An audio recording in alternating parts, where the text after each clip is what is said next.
All right, well, good to be with everybody here. Got a little bit of a different week, obviously.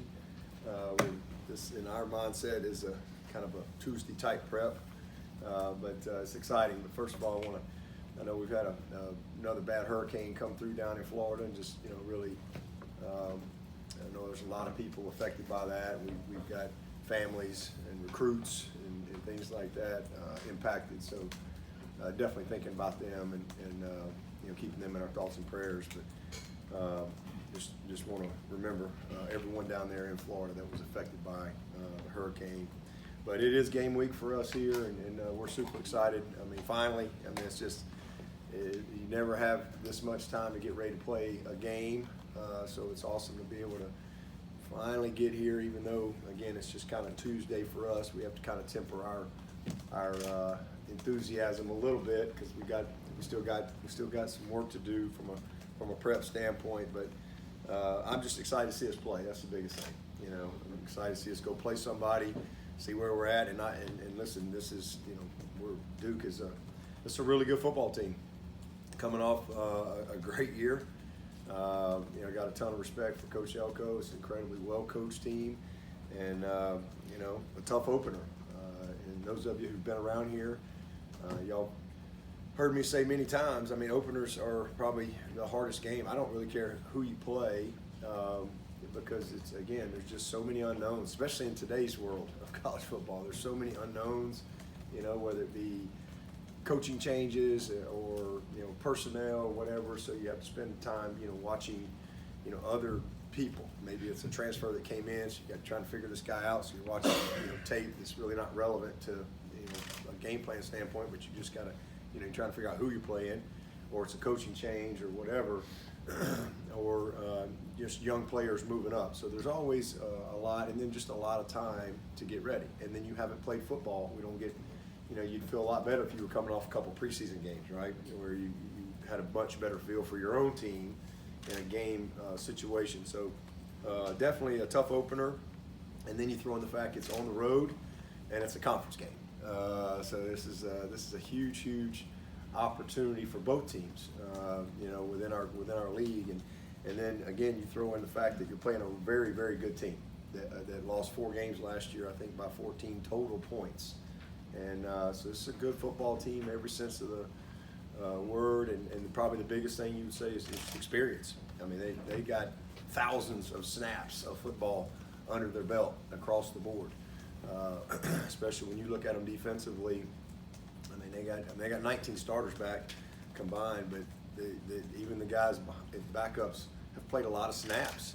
So this is an incredibly experienced team, and we're an experienced team. So it's 2 really experienced teams going at it in a conference game on the road, Monday night, Labor Day, different kind of routine and schedule. So it's going to be a lot of fun to be a part of, and again, just looking forward to seeing us open this thing up, and we really have one goal, that's to win the opener. Always has been. I guess this is my 15th year now, and we've not had a championship team that didn't win the opener.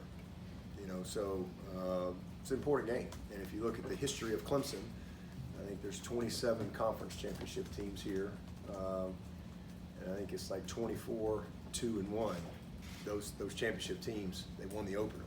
So it's a big game. That's why it's a goal of its own. You don't win the world title or lose the world title in one game, but it's a very, very important goal for us, and always has been. And so excited to see us go compete. You've gone against Coach Elko's defenses, going back to his time at Texas A&M and Wake before that. Just year 2 for him, so he's still getting his personnel and all that. But what are some common characteristics of his defenses in the past? Rarely beat themselves. When you watch, you just keep watching the tape. Rarely is somebody out of position.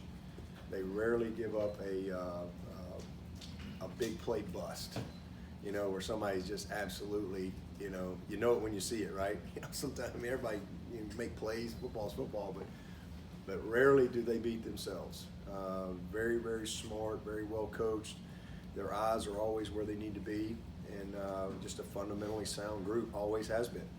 And I think if you really look at his track record and his background even before Wake, that characteristic has always shown up. So, a new coordinator was with him at Wake and came over from A&M as well. But just a defense that plays hard, plays smart, and you have to finish against this group. You got to put drives together, and you have to finish, and then they take the ball away at an alarmingly high rate. Led the nation last year in fumble recoveries and second in turnover margin. So they did a good job of taking care of the ball on offense, and they did an amazing job of creating turnovers. So again, I think a lot of that is coached. They do a really, really good job, and they buy into it. And again, they use their personnel in a very, very good way. And you get in some third and longs on these guys, you'll see some exotic type stuff. So well coached group. How much harder does it make it for any defense when you have a quarterback who can do so much with his legs in addition to with his arm? Yeah, that's why the game has changed so much, because, I remember when I first started going here, even when I hired Chad back in 11, the conversation was you're never going to win, with a quarterback that's, you're running your quarterback or whatever. Your defense ain't going to be good because of, style of play and all that stuff. And now here we are going, 14 years later and turn on the NFL. And you're not going to win if you got a quarterback can't move. Just not. You have to have, there's not many Tom Brady's left out there, It's just going to sit there and have the ability to beat you with his mind only, his arm talent. It's a game of space, and you have to, and it's not like now some teams have different philosophies in the way they go about doing things. I'm not talking about lining up, running quarterback power, 10 times a game. I'm talking about being able to extend plays, create in space, and create space for your receivers by extending. Whether it's resetting in the pocket, whether it's up and out, or it's moving the launch point, whatever it is. And then when people try to play coverage, being able to keep your offense on schedule, taking those 5 yards, take those 6 yards, and it's a problem.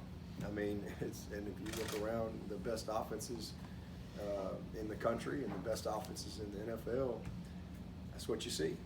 You see a quarterback who can throw the football, but he's smart, and he can, again, create, extend, and keep his offense on schedule by, okay, this is what you give me, I'll take that. And so that's a problem. And this guy, I didn't know much about him, honestly, until last year, and certainly when we started studying him to get ready to play for him. But man, he's a really good football player. This guy's a problem. A lot of people, I think of him, because he's the leading rusher, leading attempts and leading touchdown guy. But he's a very accurate thrower. He is he's a 63-4% guy, but he's incredible. He can make all the throws. He's got an incredibly veteran group of receivers that are really talented. They're all shifty and quick, and good runners with the ball after the catch. A couple big tight ends, some big old hogs up front that are well coached, led by that left tackle they got, three backs. This is a complete group, but he makes them go because he's a problem. You cover everybody up, and next thing you know, here he goes. Whether it's just off schedule play, and if you really watch them, some of their biggest plays came off of off schedule plays. So he's a really, really fast dude, and when he gets in space, he can lead you. He can run away from you. So, and he's big and he's strong, so he can break tackles, and it puts a lot of pressure. All can look great on the board, but he's a guy that's hard to get down. They were fewest in sacks last year in our league, and one of the fewest in the country. They got a good scheme. The ball comes out quick. He doesn't hold it long, and he's hard to tackle when you do get a hold of him. Is it a good thing for your defensive secondary to get a test this early? Absolutely. I think we need to see where we are. I think we're a really experienced team. this is one of the more experienced groups that we've had. I think we're built in the trenches on both sides, and we're excited about what we have there.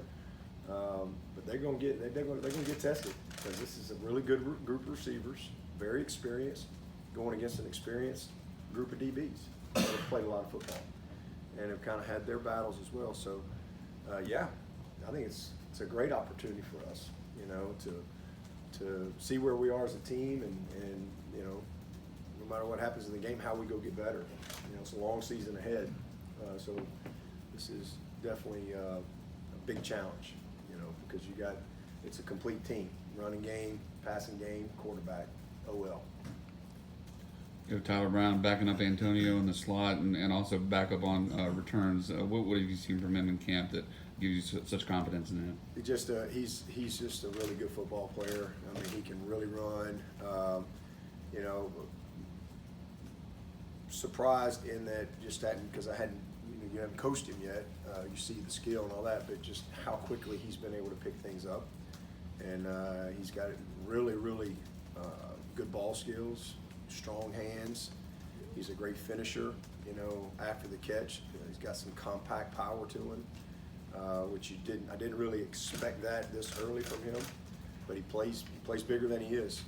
Plays with some length, plays with extension, which I didn't really, again, he's not a big guy, but he plays a lot bigger than he is. But he's done a great job. He and Tink have really shown that they can help us, and we're trying to hold Tink if we can. We'll see how it all works out. He's ready to play too. I mean, but there's just only so many snaps, and where we are right now with Antonio.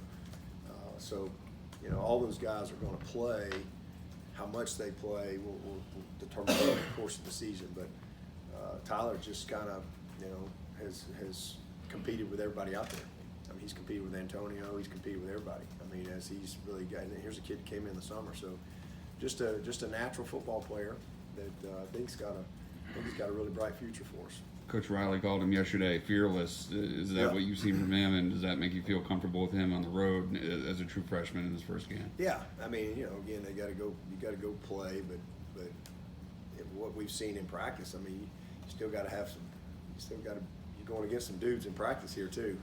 So it's not like he's going against chopped liver every day, and he's had a fearless approach to it, all camp, and he never really hit the wall. He just, which was unusual for a freshman as well. I mean, he's got a lot of joy to him. He's got a great spirit, and he's just got a little air of confidence, and he's got an unbelievable competitive fire to him. But definitely a fearless football player. What are you most proud of your group coming out of fall camp? Is there anything that surprised you or is making you extra excited about this group with their own unique identity that they've created? Just how they showed up every day. I mean, honestly, I think we had one bad day, out of the whole, camp. I think we had one day where I didn't feel like, it was what it needed to be. And those are, where it had to be kind of coach led, and I'm happy to do that if I need to, but in some teams you have to do that more than others, and that's just part of it. That's part of coaching, is kind of figuring out, what you got to do to get this team to where they need to be. But these guys showed up every day, and they had a great spirit to them. They had a great focus every day, and it was a very competitive camp, and I didn't see. I thought they had a lot of fun. I didn't really see anybody really hit the wall. With that, there were some young guys and stuff, but those older guys. And again, that's not the camp. In fact, our, I think we were about 20% more than maybe what we've been since about 2017, as far as how we track all that stuff from a load standpoint. These guys really, man, they showed up every day and battled. And it's a close group. So, I like where we are. I mean, you got to go play the game, but I think coming out of camp, the thing I'm probably most proud of is I see a team, and that's camp is where that has to really gel. And I think this team's got good chemistry, and if they'll go play like they've practiced, we got a chance to be a good football team. What are you